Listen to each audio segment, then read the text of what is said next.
보실 말씀은 골로새서 2장 1절부터 2절입니다. 아무래도 분량상이 있어서 골로새서 2장의 경우에는 1절부터 7절을 지금 다 하지는 못할 것 같고요. 1절과 2절만 먼저 보도록 하겠습니다. 유인물은 제가 다음 주에도 계속 전달해 드릴 터이니 안심해 주시고요.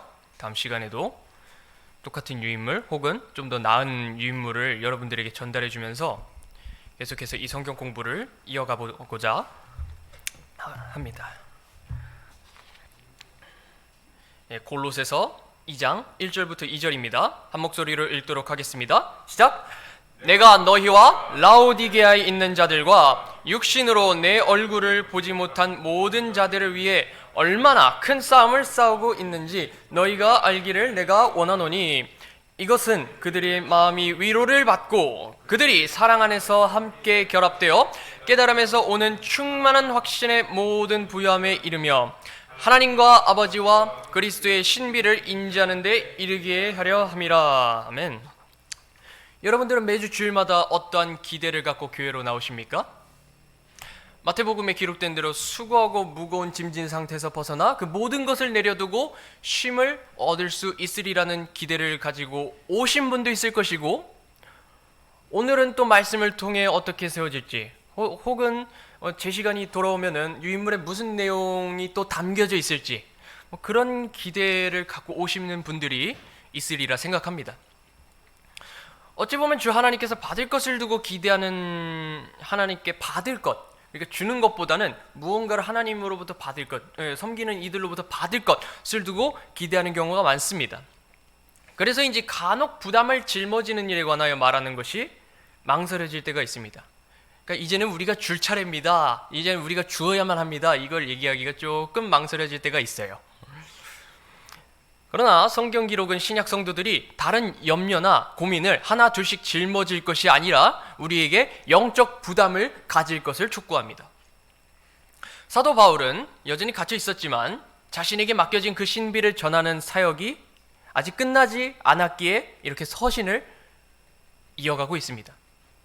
서신을 써서 지금도 여전히 우리에게 전달하고 있습니다. 따라서 그는 목회자로서 소유하고 있는 영적 부담을 짊어지고 할 수 있는 일들의 신실했음을 우리가 알 수 있습니다.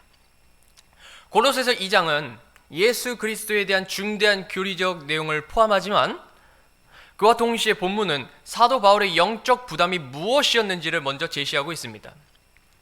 영적인 부담은 비단 성경 교사와 목회자들만이 갖는 책임이 아니라 신약 성도 모두가 짊어져야 하는 것이므로 우리는 바울의 영적 부담이라는 주제로 본문을 분석하면서 우리 또한 어떤 식으로 이 신약교회가 이 영적 부담을 갖고 어떻게 나아가야 할지를 고심해 볼 필요가 있습니다. 그래서 저희가 1절부터 보도록 하겠습니다. 1절 저희가 볼 첫 번째 주제는 큰 싸움을 싸우는 것입니다. 내가 너희와 라오디게아에 있는 자들과 육신으로 내 얼굴을 보지 못한 모든 자들을 위해 얼마나 큰 싸움을 싸우고 있는지 너희가 알기를 내가 원하노니. 사도 바울이 가졌던 영적 부담은 큰 싸움을 싸우는 것이었습니다. 이 큰 싸움은 바울이 자신이 맡은 일로 인해서 크게 분투하며 몸부림치고 씨름했다는 것을 의미하는데, 큰 싸움이라는 표현을 썼다고 해서 바울이 물리적으로 싸웠다는 의미는 아닙니다. 여전히 그는 자택연금이라는 형태로 옥살이를 해야 했고, 그러다 보니 누구와 지금 피 터지게 싸울 수 있는 상황은 결코 아니었습니다. 탈옥을 시도하려고 로마 군인에게 폭력을 가했다든가 위해를 가했다든가 칼을 놨다든가 그런 식의 싸움을 걸지도 않았습니다. 그는 교회 성도들을 위해서 자신의 영적 부담에 따라 큰 싸움을 싸우고 있었습니다. 그는 교회 성도들이 영적으로 성장하여 신실한 자가 되도록 그들을 어떻게 말씀으로 변화시켜야 할지를 두고 여러 번 고심하고 고뇌하면서 분투했습니다. 오늘날 성경적으로 목회하고자 하는 목회자들, 사역자들이 사도 바울과 동일한 것으로 고민합니다.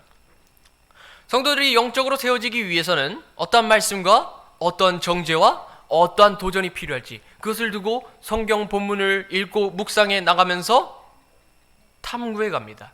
그리고 골머리를 싸매지요. 그만큼 성도들의 영적인 변화를 기대하면서 다음과 같이 구하는 것입니다. 뒷장에 보시면 성경 구절이 있을 것입니다. 에베소서 3장 16절부터 19절엔 이렇게 기록되어 있습니다. 그분께서 자신의 영광의 풍성하심에 따라 자신의 영을 통해 속사람이 강력으로 강건하게 됨을 너희에게 허락하시고 믿음을 통해 그리스도께서 너희 마음속에 거하게 하시며 또 너희가 사랑 안에서 뿌리를 내리고 털을 잡아 모든 성도들과 함께 너비와 길이와 깊이와 높이가 어떠함을 깨닫고 지식을 뛰어넘는 그리스도의 사랑을 알 수 있어 하나님의 모든 충만하심으로 충만하게 되기를 구하노라. 이것이 바울이 구했던 것이고 이것 때문에 큰 싸움을 싸우고 있었던 것입니다. 목회자의 설교와 목회는 단순히 말씀을 전달하는 것으로만 끝나지는 않잖아요. 그냥 가르치고 끝, 알아서 사십시오, 이것이 목회자의 방향성은 아니잖아요. 말씀을 통해 속사람이 변하여 세상에서도 하나님의 구별된 사람으로서 각 성도들이 그리스도를 높이는 삶을 살 수 있도록 방향을 제시하는 데까지 나아갑니다. 바울은 자신이 어느 곳에 있던지 이 사역과 영적 부담에 있어서는 진실된 마음을 갖고 있었다는 것을 남들이 알아주길 바라면서 골로새 성도들에게 이렇게 서신을 쓴 것입니다. 그래서 어떻게 되어 있죠? 너희가 알기를 내가 원하노니 너희도 좀 알아줬으면 좋겠다. 내가 너희들을 보지는 못했지만 그럼에도 불구하고 너희들이 이거는 좀 알아줬으면 좋겠다. 이렇게 호소하는 것입니다. 근데 이 호소하는 범위를 보시면 특히 이 큰 싸움을 싸우고 있다고 했었을 때 그 범위가, 그러니까 바울이 무엇을 이 교회의 영적 성장을 위해서 싸우고 있었다는 것은 알게 되었죠. 무엇을 위해 싸우는지 알 수 있었습니다. 그렇다면 어디까지 손을 뻗었는지까지 우리가 확인해 볼 필요가 있습니다. 어디까지 손을 뻗었느냐? 그것은 골로새와 라오디게아라고 할 수 있겠습니다. 본문에 저희는 이제 번역 어순상 지역이 먼저 나오잖아요. 라오디게아에 있는 자들과 이게 먼저 나오는데 한번 보도록 하겠습니다. 신약 교회의 영적인 성장과 변화를 두고 진실된 마음을 가졌던 바울의 영적 부담은 골로새라는 한 도시만을 향한 게 아니라 다른 곳을 향하기도 했습니다. 그래서 골로새에서 약간 북서쪽에 위치한 이 부유한 도시 라오디게아에 있는 사람들에게도 동일한 마음을 품고 큰 싸움을 싸웠다고 밝힙니다. 그러니까 그 마음은 골로새에서만 뻗어 있는 것이 아니라 그 손길은 라오디게아를 향해서도 뻗어 있었다는 것을 알 수 있습니다. 골로새에서 라오디게아까지 가장 최단으로 갈 수 있는 거리가 대략 19.4km 정도 됩니다. 차량으로 그 정도 갈 수 있는 길이 있더라고요. 다른 길들은 20km 정도 하고요. 거리만 얘기해서는 감이 안 잡히니 우리식으로 얘기하자면 대략 동탄에서 수원까지의 거리가 아닐까 싶습니다. 골로새와 라오디게아 모두 바울이 선교 여정 중에 방문했던 곳이 아니었습니다. 그렇다 보니 그리스도인이지만 바울이 얼굴로는 직접 보지 못했던 그런 인물들도 당연히 있었습니다. 이처럼 그 어느 대상에도 직접적인 친밀함이 없었어요. 그렇다 보니 바울은 골로새서에서 골로새 성도들을 향해 가장 친밀한 표현 중 하나인 형제들아라는 말을 사용하지 않습니다. 형제들아라는 표현을 다른 서신에서 많이 쓰거든요. 그러므로 형제들아 이 표현을 이제 고린도전서나 아니면 데살로니가 전 후서라든지 다른 본문들에서 많이 기록된 것을 볼 수 있는데 유독 골로새서에서는 볼 수 없어요. 왜? 본 적이 없으니까요. 방문해 본 적도 없고요. 그러다 보니 섣불리 친밀하게 서신을 쓸 수가 없었던 거예요. 이만큼 친밀함이 없는데도 바울이 골로새 그리고 라오디게아라는 가까운 도시를 지목하면서까지 자신이 진실된 바램을 표출했던 이유는 무엇이었을까요? 그 이유는 각 지역교회 성도들이 지역을 막론하고 그리스도 안에서 믿음으로 정착해가며 그리스도의 이름을 드높이고 찬양하는 지체가 되기를 원했기 때문입니다. 바울 자신이 알고 있는 사람이냐 아니냐가 중대한 사안이 아니라 각 지역교회가 그리스도의 몸으로서 굳세게 세워지는 것이 바울의 우선순위였던 것입니다.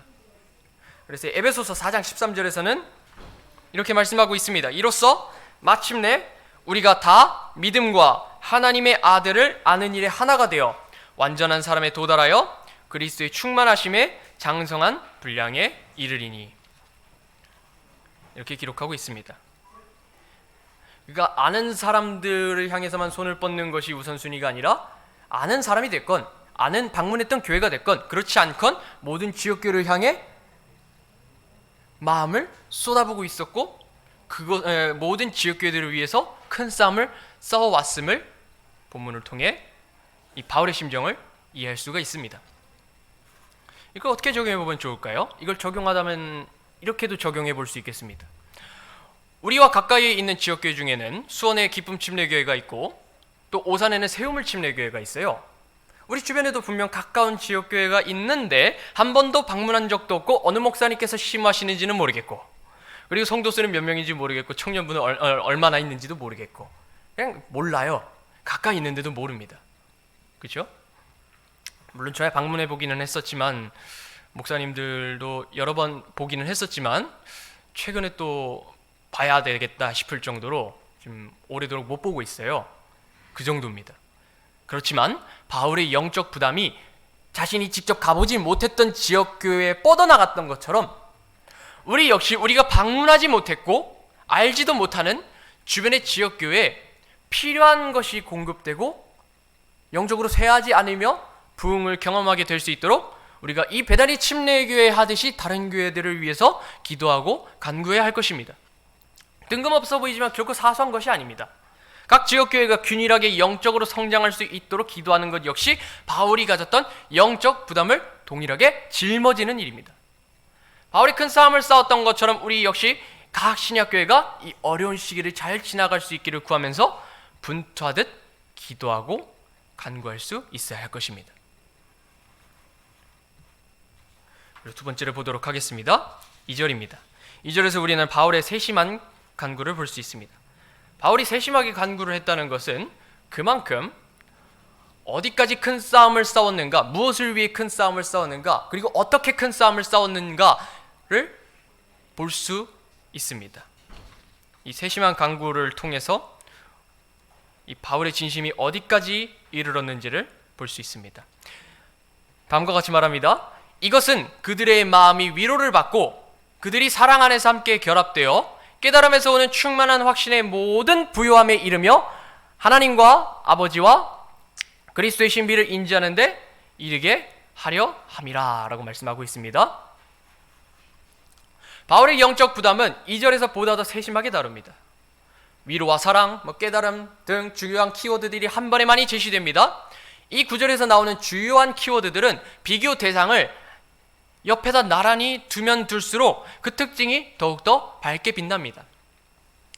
그러니까 이거는 키워드가 많은데 이거 어떻게 무엇을 얘기하고자 하는 것인가? 그러려면요, 이걸 이해할 수 있으려면요, 저희가 여기다가 이 기독교의 본질, 기독교의 핵심 키워드에다가 율법주의와 비교해 볼 필요도 있고, 아니면 영지주의와도 비교해 볼 필요가 있고, 아니면 철학 사상들과도 비교해 볼 필요가 있습니다. 그렇게 비교하면 비교할수록 이 기독교에서 얘기하는 그 가치들이 얼마나 뛰어난지를 알 수 있어요. 위로와 사랑, 깨달음과 충만함과 그리스도의 신비 등은 기독교가 성경을 통해 풍성하게 제시할 수 있는 것들이고 다른 가르침에서는 찾아볼 수 없는 것이기에 그렇습니다. 그렇다면 위로와 사랑을 한번 보도록 하겠습니다. 각 사람마다 어려움이 있고 고난이 있기 때문에 당연히 위로는 필요합니다. 문제는 그 위로를 누구로부터 받을 수 있는가에 있습니다. 골로새 교회를 위협했던 당시 율법주의와 철학 사상들과 영지주의 등 다양한 가르침들이 즐비한다고 하지만 이 마음을 어루만져주며 위로해주는 적절한 종교는 이들 중에는 없었습니다.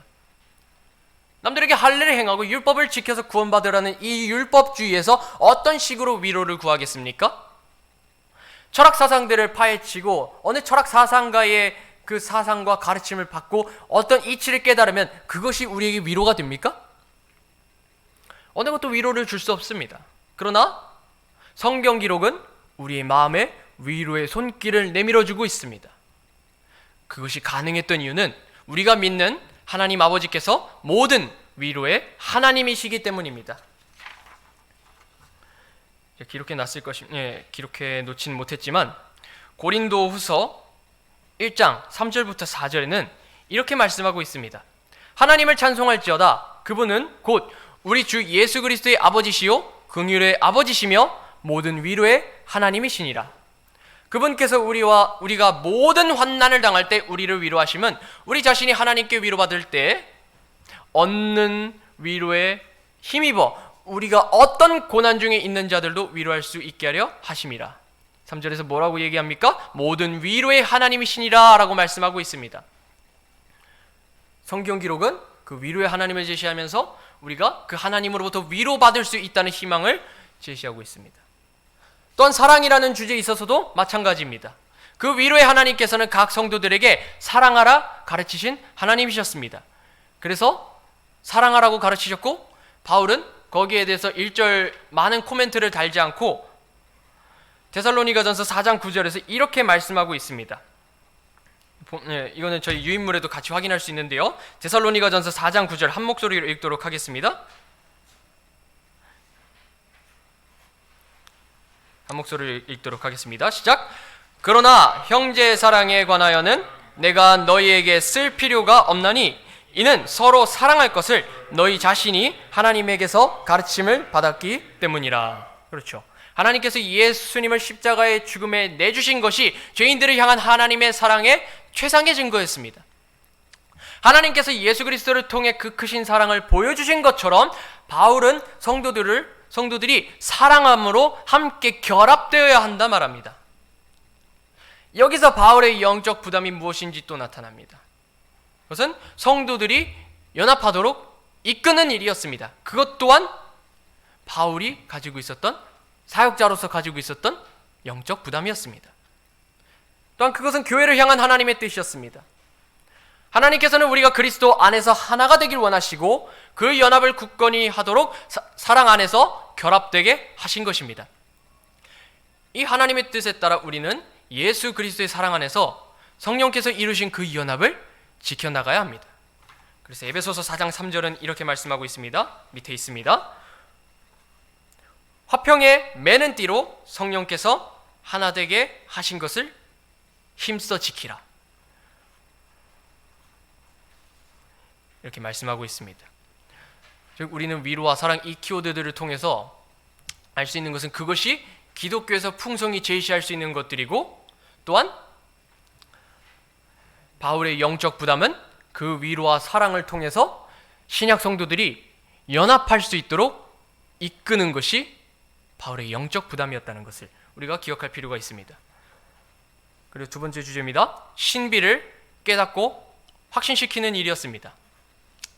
이것은 바울이 성도들을 향한 바라는 것이었고 또한 성도들이 신비를 배우고 그 안에서 확신하여 그 교리 안에서 정착하는 것 역시 바울이 했던 노고였음을 보여주고 있습니다. 2절 나머지 부분에서 이렇게 말씀하고 있지요. 깨달음에서 오는 충만한 확신의 모든 부요함에 이르며 하나님과 아버지와 그리스도의 신비를 인지하는 데 이르게 하려 함이라. 이 또한 바울의 세심한 바람 중 하나입니다. 바울은 아무것도 안 하고 그저 이 세심한 소망을 구한 게 아닙니다. 그냥 같은 연금이니까 그냥 내 알아서들 하겠지 하면서 손 놔버린 것이 아닙니다. 바울이 이만큼 구체적인 바람을 제시한 데서 우리는 바울의 영적 부담 중 하나가 바로 성도들을 바른 교리로 가르치는 것이었음을 알 수 있습니다. 우리가 그리스도 안에서 모든 부유함을 누리고 있다는 사실을 이해해야만 합니다. 우리는 영적 부유함을 누리고 있지요. 그런데 우리가 영원한 부유함을 누리고 있다는 진리를 믿으려면 우선적으로 그 진리를 올바르게 이해하고 아는 과정이 필요합니다. 성경을 통해 바른 교리를 알지 못하면 바른 교리에 기초한 신앙생활을 실행에 옮길 수 없습니다. 그래서 신약교회가 성경 교사와 목회자를 필요로 하는 것입니다. 목회자로서 사도 바울은 말씀을 통해 교리를 가르치는 그 영적 부담을 한시도 내려놓지 않았습니다. 가택연금 중에도 한시도 놓지 않았습니다. 성경 기록은 그리스도인들이 하나님과 아버지와 그리스도의 신비를 인지하는 데 이르기를 원했으니 그리스도인은 성경에서 우리에게 가르치는 그 신비에 보통 이상의 관심을 갖고 배우며 기억해야 한다는 것을 기억해야 합니다. 여기서 저희가 이 자료들을 한번 활용해 보고자 합니다. 제가 스터디 자료를 여러분들에게 드렸잖아요. 여러분들께서 갖고 계신 자료의 2절을 보시면요, 하나님과 아버지와 그리스도의 신비, 이 신비라는 키워드에 F라는 단어가 적혀져 있습니다. F라는 알파벳이 적혀져 있습니다. 그리고 좌측에 제가 관주들을 늘어놓았잖아요. 그 좌측의 관주들 한번 확인해 보시겠습니까? F라는 단어에 해당하는 성경 구절들이 있죠? 찾으셨습니까? 신비에 이제 골로새서 2장 2절에 그리스도의 신비라는 단어에 제가 F라는 알파벳을 표시해 두었고요. 그리고 그 좌측에는 F에 해당하는, 즉 신비에 해당하는 그 연관된 성경 구절들을 나열해 놓았습니다. 제가 이것을 한번 보도록 하겠습니다.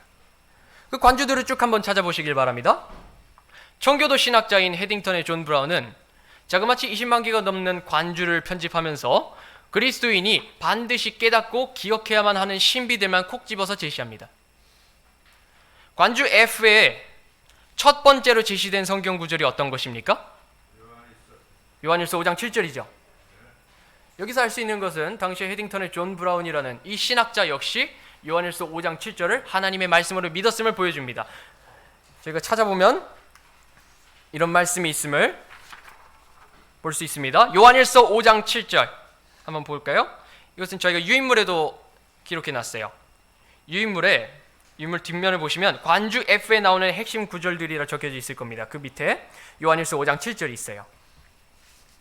함께 읽어볼까요? 요한일서 5장 7절 시작!